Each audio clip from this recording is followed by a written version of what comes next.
how did the Jomi seller enter politics? What attracted you to politics?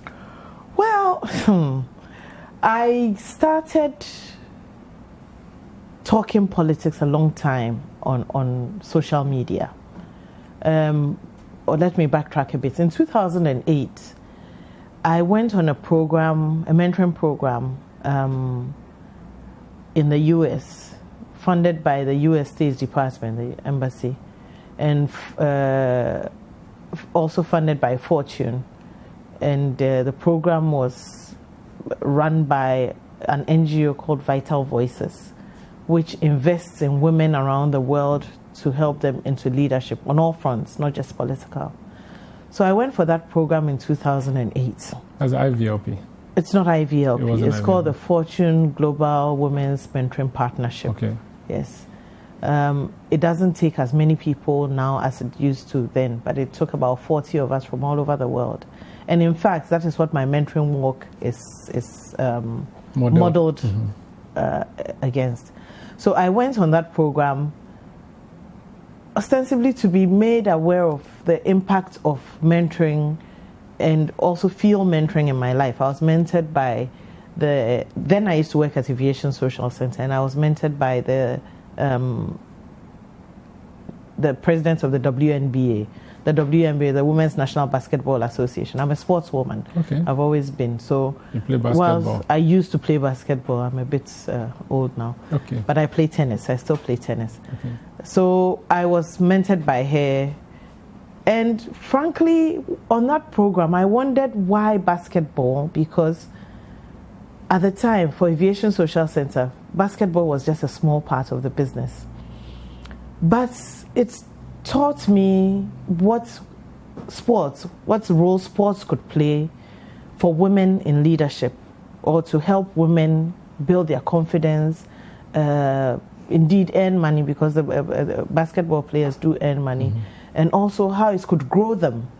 And that is the mentoring part that I brought back. But I have gone back over and over again to participated in many Vital Voices programs. And from there, I could tell that I was being taught to go into leadership. And I was learning to go, I was being, you were rediscovering yourself. Yes, into being more vocal, into being heard, thinking about social justice and human capital and its development and things like that. So since 2008, this has been gradual. You realize that your psyche, you're starting to think about these things and starting to wonder why certain things should be a certain way. In 2014, I was in my house, July 2014. As usual, when I got back, I started to comment on things on social media. But in 2014, Occupy Ghana started. And it was Occupy Flagstaff House, one demonstration. Yeah. I heard about it. I was interested in going. A group of people started it. I just had the interest in going. So I went in July, on the 1st of July 2014. And the reason I went was because I was in my house on that morning. I didn't have water. I didn't have electricity. I think we had the previous week struggled to get fuel in our cars or something like that. Some $3.5 million had been flown physically to football players. Not to say they didn't deserve it, but the whole manner of it I had a problem with. And therefore, I was, stressed. I was unhappy. So when I heard of this Occupy Ghana, Occupy Flagstaff House demonstration, as it were, I thought, well, I would go.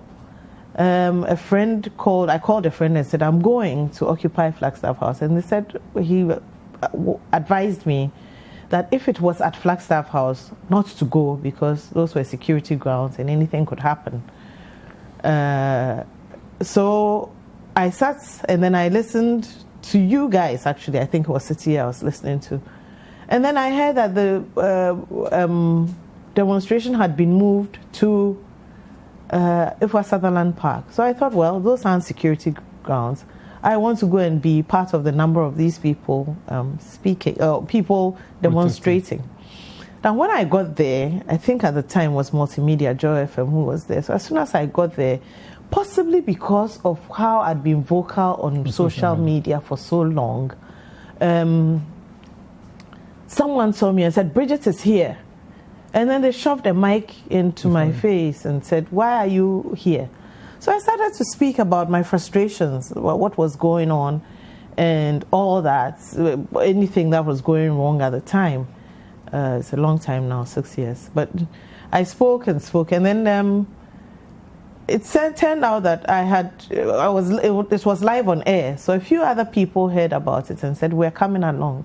And I think that is when I started to get active politically, not with the intention of being a political hero or anything, but certainly surely concerned about this Ghana in which I live, which I've lived all my life, and how I want it to be, and what I want for my child and my nieces and my nephews, and what I have experienced before, and therefore what can be again. And that is when I started to get that way. So yes, I may be, a Jomisela in my little corner, but you were looking at things from the other side, and you decided to hop. The things that forced you onto the streets in 2014 on July 1st, are these things still present? Of course they are. I mean, I say that the things that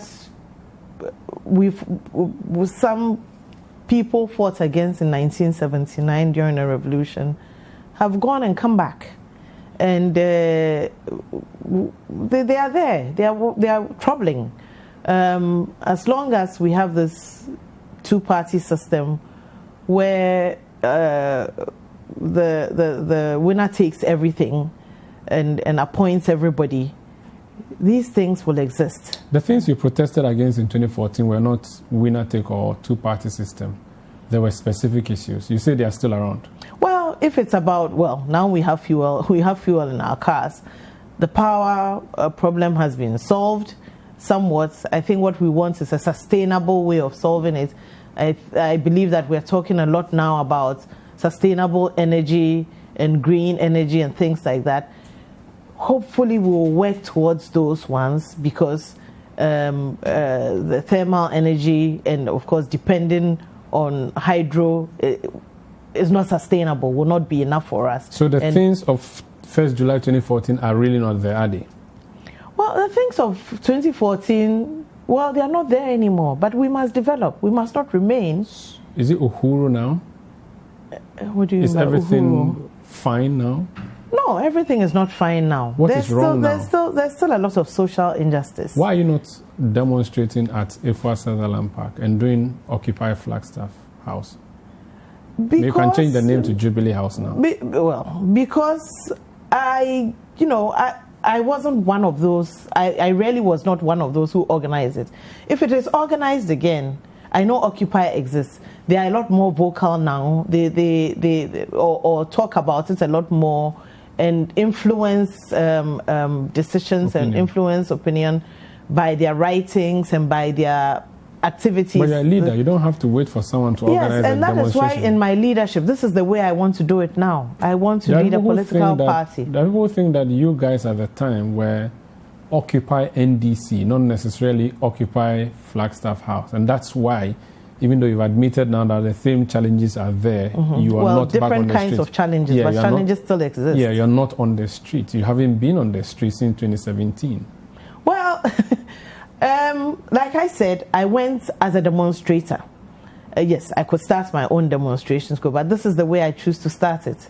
I don't think that it was a matter of Occupy NDC. The challenges are different. This was what moved us then. There are different ways of showing our displeasure with issues like this. We still talk about it. There are people who are still influencing opinion, as you say, indeed acting on it. I know that there have been cases where Occupy has influenced or has written to the judiciary or to the Chief Justice for certain things to be influenced. So it's certain we'll not see you on the streets occupying anymore because you are adopting a different approach now. I can't say that for sure. Who knows what will move me? I mean, what can move you? What can move you onto the streets between today and December? Well, sometimes you feel like being moved. You need. I mean, one person can't make a demonstration. There has to be a trigger. There's something that's got to trigger it. I mean, today, for example, we had a very disconcerting story about somebody who's been killed, a law lecturer, a very popular person, very good resource to many, many young people. And what I hear people say is, oh, we're not going to hear anything about this. They're not going to find, which is a very sad state in which we find ourselves. Okay. And I would wish that I don't know him, but I would wish that if somebody got up and said, let us now get up and demonstrate against crimes, unsolved crimes, or crimes that... You may join. I may join.